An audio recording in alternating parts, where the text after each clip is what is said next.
There are moments in legal history that bring everything celebrity-powered justice and reckoning into a single electric point, and July 3, 2025 became one of those moments. In a federal courtroom in New York, jurors sat tense and unmoving as they revealed they had finally reached a verdict on 4 out of 5 criminal charges against Sean Diddy Combs, arguably one of the most powerful figures in music and pop culture for over 2 decades. But while 4 decisions were made with grim certainty, one count still loomed like a thundercloud: racketeering, the charge that tied together years of alleged abuse, a web of criminal enterprises, and a lifestyle built on dominance and secrecy. And now the jury is stuck, deadlocked, and the stakes could not be higher. After roughly 12 hours of deliberations over 2 intense days, the jury merged with unanimous decisions onto counts of sex trafficking and to counts of interstate transportation for the purpose of prostitution. Each of those alone carries years, possibly decades of prison time. But it's the unresolved racketeering charge that has everyone from legal experts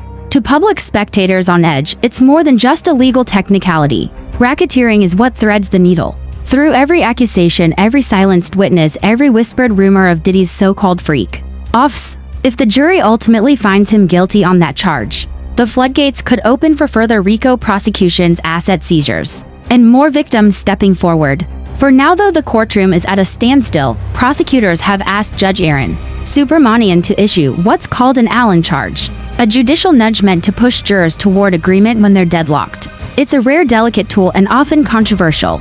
Defense attorneys for Combs, however, aren't having it. They've already raised concerns that issuing such a charge would unfairly pressure dissenting jurors and compromise the integrity of the verdict. Their request let the jury continue deliberations, but without the looming weight of judicial coercion. To understand why this moment is so explosive, we need to rewind the clock. This trial didn't start in May 2025 when opening statements were read. It began in November 2023 when Cassandra Cassie Ventura, a longtime partner and protege of Combs, filed a stunning lawsuit accusing him of sexual assault, human trafficking, and years of psychological and physical abuse. The suit was settled in just 1 day, a decision that raised eyebrows, suggested immense power behind the scenes, and ultimately cracked open a dam of accusations. In the months that followed, dozens of individuals came forward, lawsuits stacked up. Then came the federal indictment in September 2024, a sprawling 47-page document that laid bare a criminal conspiracy, allegedly stretching across states, hotel rooms, music studios, and private jets. The prosecution's case was exhaustive. Over 29 days of testimony, jurors heard from 34 witnesses. Some came with documentation, others came with bruised memories, and voices that trembled under the fluorescent lights of the courtroom. The most searing testimony came from Ventura herself.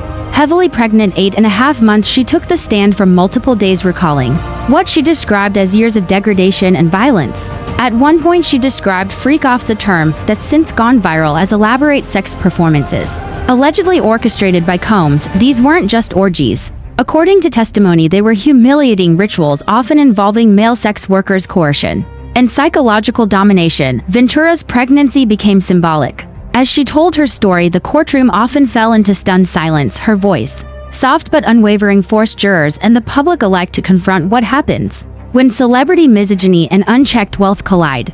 Her words painted a picture not of private intimacy gone wrong, but of a system carefully engineered and ruthlessly enforced. But Combs' legal team wasn't idle. They came with their own stack of exhibits: text messages, voicemails, video clips, photographs. They argued that many of these encounters were consensual, even affectionate. They brought forward former associates who testified that Ventura and others were willing participants in Combs' lifestyle. Their goal wasn't just to refute the charges, it was to dismantle the image of Combs as a criminal mastermind. Still, even the best defense couldn't erase certain facts: the wealth, the power imbalance, the number of accusers, and most damning, the consistency of details. From Jane Doe to Cassie, from private assistants to anonymous witnesses flown in under subpoena, there was a pattern: the same terms, the same rooms, the same allegations of psychological domination and sexual coercion disguised as luxury. Now, as the nation watches, Combs sits behind bars. No longer the sharp-dressed mogul commanding red carpets and music festivals. Gone are the dark sunglasses and diamond cufflinks. In their place, prison blues and a face weathered by time and consequence. His once jet black hair now flecked with gray, but make no mistake, he still holds influence, even from a jail cell. We'll continue to break down this historic trial in the following sections, including the moments of tension in the jury room, the reactions from fellow celebrities, what legal analysts are saying about the possibility of a mistrial on the racketeering count, and what this means for Combs' legacy in both the music industry and broader pop culture. As jurors remain deadlocked on the racketeering charge, the weight of what that charge represents becomes heavier by the minute. Count 1 of the indictment, racketeering under the RICO Act, is not just another criminal count.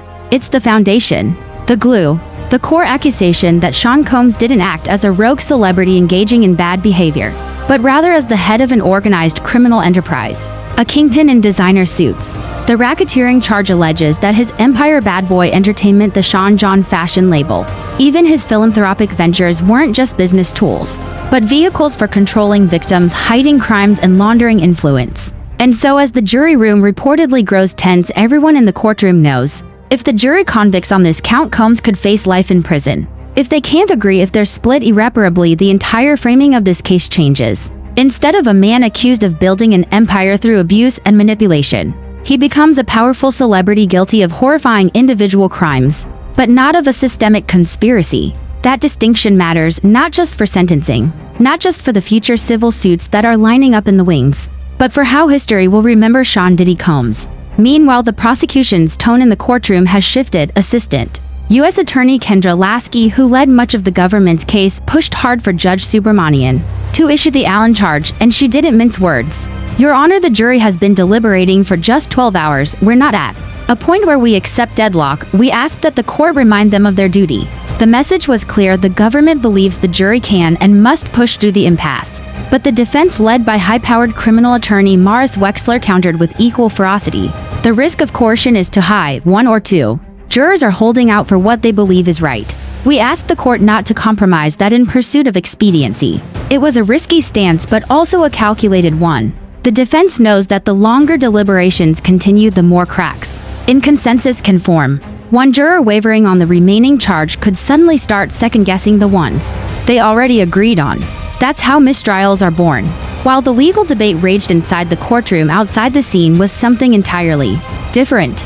A swarm of camera, satellite trucks, and reporters crowded the courthouse steps. Protesters gathered too, some holding signs demanding justice for victims of abuse, others defending Combs, claiming he's being unfairly targeted as a black billionaire. The tension was palpable. For days now, fans and detractors alike have gathered in anticipation of the verdict, trading rumors, reactions, and outrage across social media platforms in real time. On Twitter, hashtags like #DiddyVerdict, #FreakOffs, and #Racketeering Trial were trending globally. The trial, like many celebrity legal battles before it, has become a cultural lightning rod. But this case carries more than just tabloid fascination. It has opened a Pandora's box about the way power functions in the entertainment industry, how labels and record companies allegedly operate with impunity, how fame shields abusers, how accusers are dismissed as bitter exes until there are too many to ignore. In one of the most harrowing testimonies, a woman known only as Jane described being flown out to participate in one of Combs' infamous hotel nights. She recalled being picked up by Combs' security team, stripped of her phone, and taken to a penthouse suite where multiple men, some known, some not, engaged in sexual acts while Combs watched, gave instructions, and occasionally joined in. According to Jane, she was told she could leave only when Combs gave the order. Her voice cracked on the stand as she recounted the aftermath: weeks of therapy, lost jobs, and failed attempts to report what happened, and she wasn't the only one. Testimony after testimony painted a consistent picture. Combs allegedly created a culture of fear and control. Victims described being blacklisted from the industry after trying to leave his inner circle. Others alleged hush money threats and non-disclosure agreements used to buy silence. One man testified that he was once offered $100,000 to take care of a problem after an associate threatened to go public. That associate never did. No one knows where he is now. But perhaps the most emotionally gutting moment of the trial came during Cassie Ventura's testimony.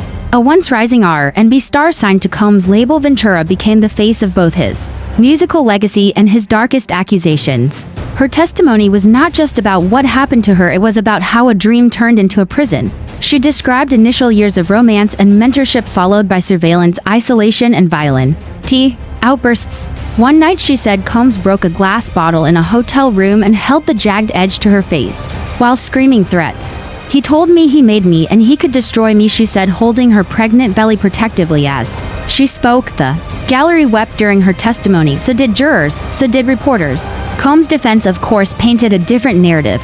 They said Ventura's testimony was overly dramatized, that she remained in a relationship with him for years and benefited financially from his empire. They showed affectionate texts, luxury gifts, handwritten notes, and even videos of the two laughing together. Just weeks before she complicity. There's something deeply symbolic about the silence that followed the last day of testimony. No more paparazzi screaming his name, no more press statements from his team. Just a man alone in a courtroom, the walls closing in as his legacy disintegrated before a jury of ordinary people. That silence echoed into the industry, into the boardrooms where executives once bragged about taking meetings with Combs, into the green rooms of talk shows that once used him as a ratings booster, into the studios where his name used to be uttered like a promise. Now it's a warning. In that silence, something else emerged, the undeniable truth that systems of power, when left unchecked, always rot. The story of Sean Combs is not just a story of personal failure, it's a story of cultural negligence, of bystanders, of enablers, of the price paid when we elevate the powerful and excuse their behavior simply because they entertain us. There are still unanswered questions. Will count one ever be resolved? Will Combs serve life in prison or decades? How many more survivors will come forward, and how long will it take for the industry to look in the mirror? But one thing is already clear: this is not the end. It's the beginning of a deeper unraveling, one that may eventually expose just how many empires were built on silence, fear, and exploitation. The reckoning has arrived, and this time it has a verdict.